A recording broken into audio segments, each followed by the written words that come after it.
It was harder than childbirth.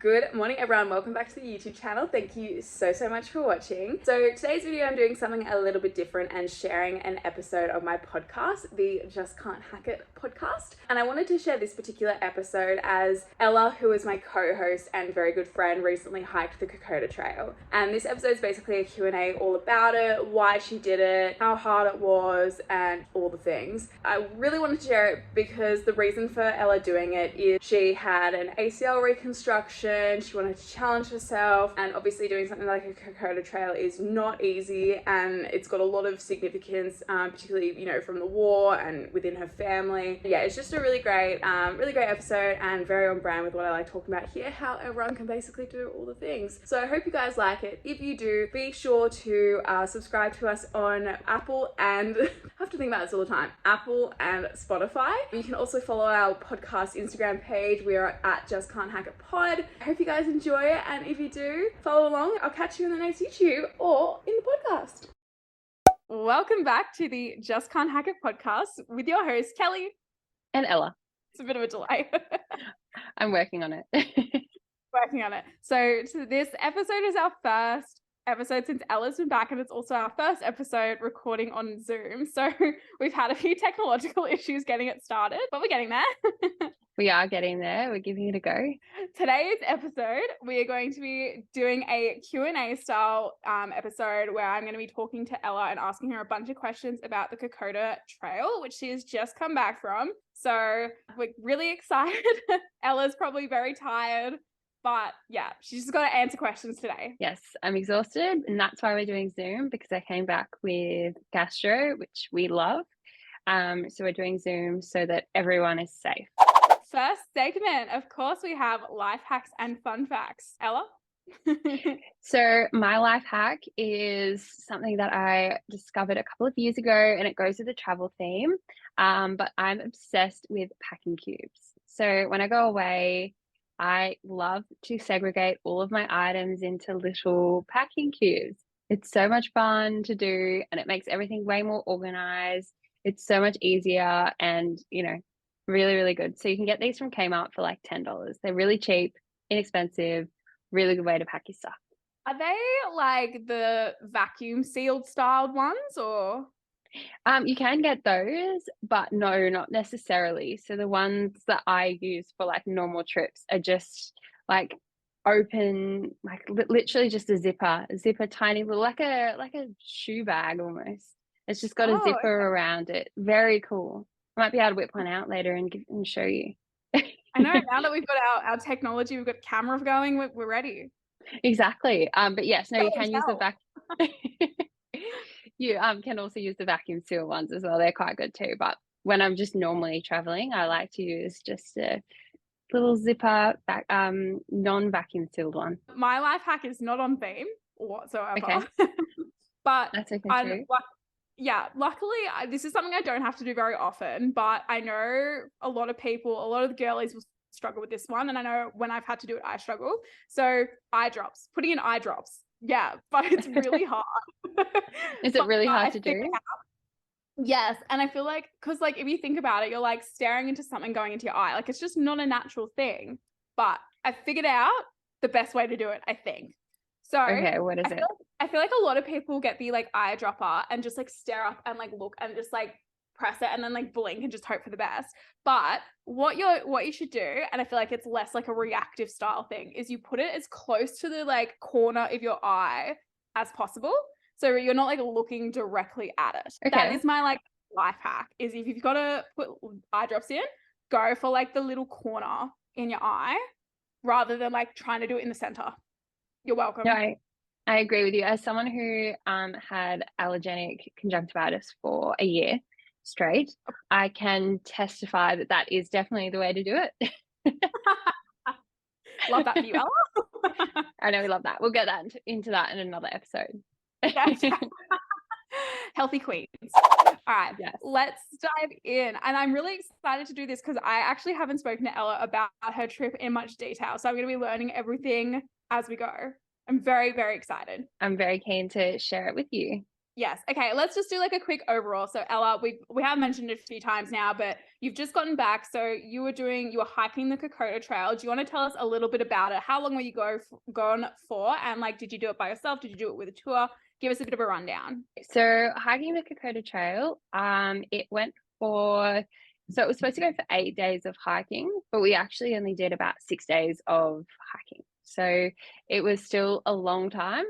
I did it with a group, so that made it a lot better. And you can't really do it on your own. Would never recommend doing it on your own. Definitely do it with a group. So it's really significant walk for Australian wartime history. So during World War II, the Japanese were trying to invade Australia, and they ended up in Papua New Guinea. And there were lots of fights along the Kokoda Trail. So as much as it was like a challenging hike, it was also a time for me to experience some war history and learn about what our Australian troops did in the past.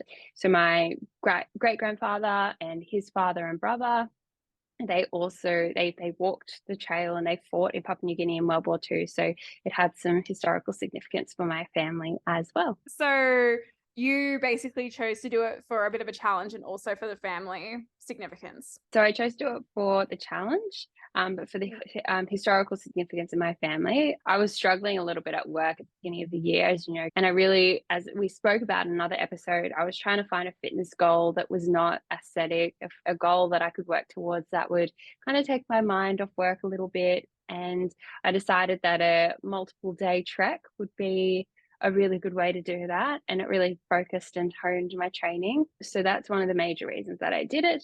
I also first decided to do it back when I had surgery for my ACL. I thought it would be a really good thing to work towards. I thought a multiple day hike with such treacherous terrain would be such a good way to show how far I've come in my recovery and how much my body can actually do. That's so lovely. So, this is just like a personal question that I want to know. Ella will understand why I want to know this.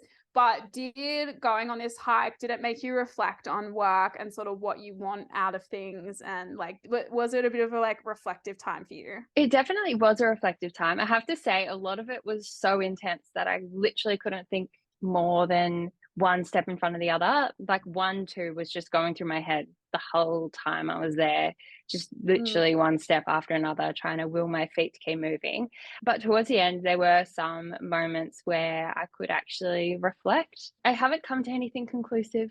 I mean, I really wanted to, as you know. But no, I haven't come to anything conclusive about like my life or my future or what I want. But I think it was really good just having the time to be able to think about those things a little bit more, put some thoughts down. And, there were things that I figured out about myself that I think will help in my future, whether or not that means like an entire career change or anything like that. But I think it'll be more just knowing that there's some things that I'm good at and that other people on the trip recognized, and just being able to take that forward and staying true to who I am a bit more, I think is definitely something that I got out of it.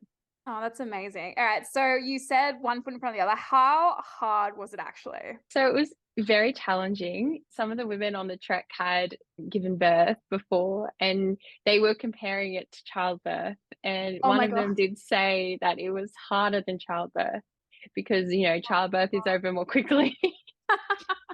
Exceptionally challenging. I think for me, I went in not knowing, I think I was worried that I thought it was going to be easier than it actually was. So in my mind, I felt like I couldn't prepare myself for how hard it was. I think I'd done all the proper training, but nothing really can prepare you for something like that. It was just so hot and humid, and it was so slippery.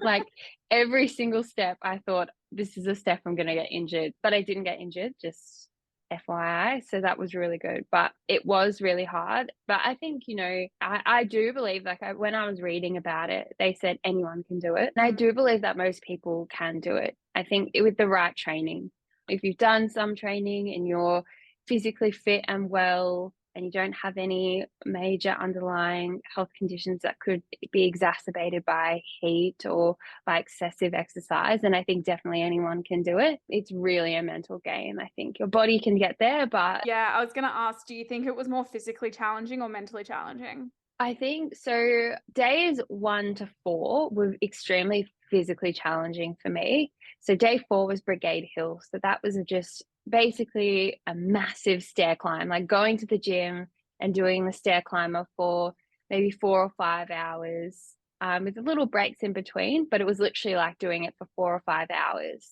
So Oh it God. was very physically challenging. I mean, I've done CrossFit. I used to play soccer. Like, I know what physically challenging is, and this just Flex. surpassed all of that. When I got to the top of the hill, I just wanted to collapse. It wasn't like you were so puffed out that you couldn't do anything, but it was just so draining, just going up steps. Everything in your body was straining. It was just telling you to stop. So I think the first 4 days for me were really physically challenging. And then after that day, day 5, for me, that was the most mentally challenging part of the trip. I was just so over being sweaty. I mean, I'd worn the same clothes for 4 days, 5 days at this point. It was a little bit less physically intense. So you had that time to kind of think about the mental aspect of it and how hard it really was. So that for me, I think 5, 6, and 7, those days, they were the most mentally challenging days. Definitely. Oh my goodness. All right. So let's talk like logistically. So in terms of what you ate and drank, do you want to like explain a little bit how that worked? Like what was the food like? And particularly Ella is gluten-free. So I guess what was the food options like? Did you have to like pre-pack a lot of stuff? Did they give you stuff? Was there fresh water available? Like tell us all about that. Logistically, it was all food was provided. So breakfast, lunch, and dinner was provided by the tour company that I went with. So that consisted of breakfast for me. So because I'm gluten free, I bought my own wheat bix. So every morning I would just have wheat bix and like canned fruit and powdered milk.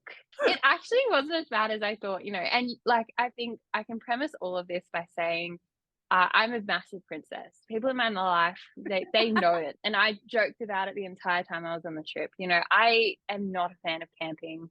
I am not a fan of not having a shower. I don't go to multiple day music festivals because there's no proper showers. That's why I don't go. So I'm definitely a princess. So I'll premise everything with that, and I could still do it. So yeah, breakfast, we had powdered milk. Lunch was like freshly made rice with like tuna, spam, and like craft cheese and beans. Oh, That was every single day.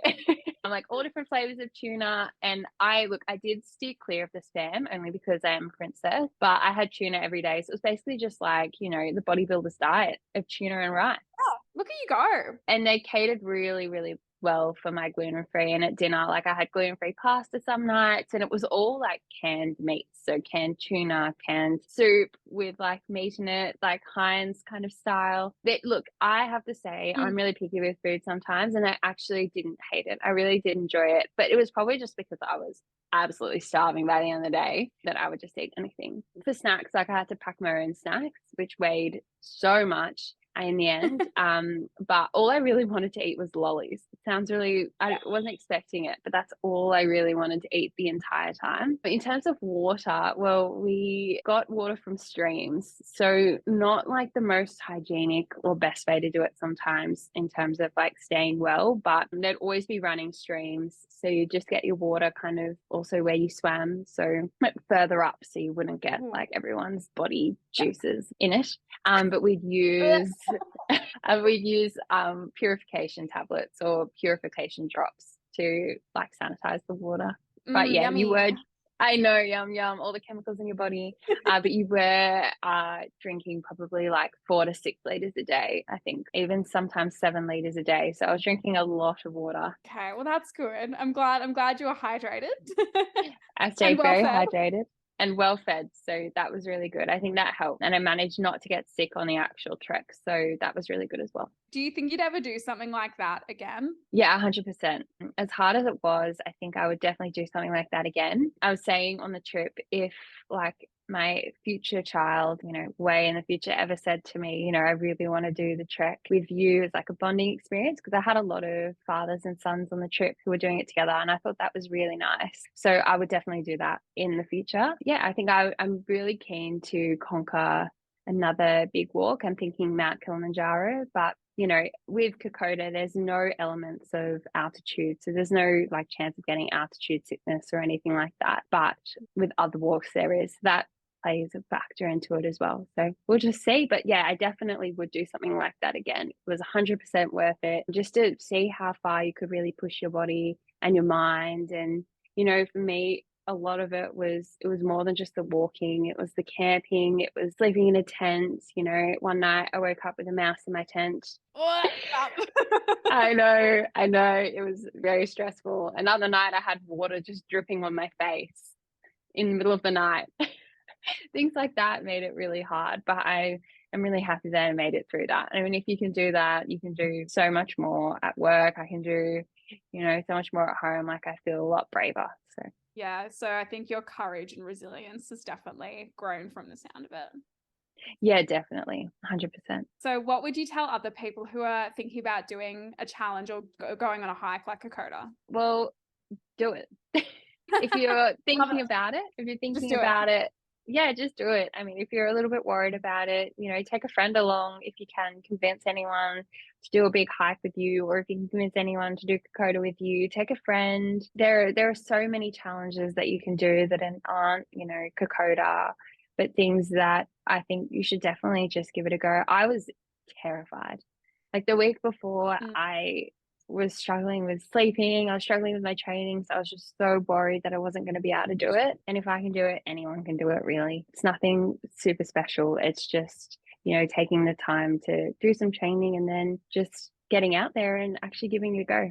Amazing. Well, thank you so much, Ella, for sharing all that. So that was obviously like very a brief snapshot. I'm sure there's so much you can share. And I'm hoping Ella will send me through some photos that I can post on our Just Can't Hack It pod of her trek. Definitely will. I'll try and send some good ones. Although I did wear the same clothes for 8 days. So no judgment. They will all look the same. Yeah, that's fine. Safe space. All right. And we never finish an episode without our toxic tales. Ella, do you want to go first? Would you have a toxic tale you'd like to share? Yeah, so I have a really funny one actually that we got written in. So I think this one is hilarious, and it's only like a one-liner one, which are our favorite. We love those. This is the one-liner, so you just get prepared. Yeah. Getting called into HR for flatulence.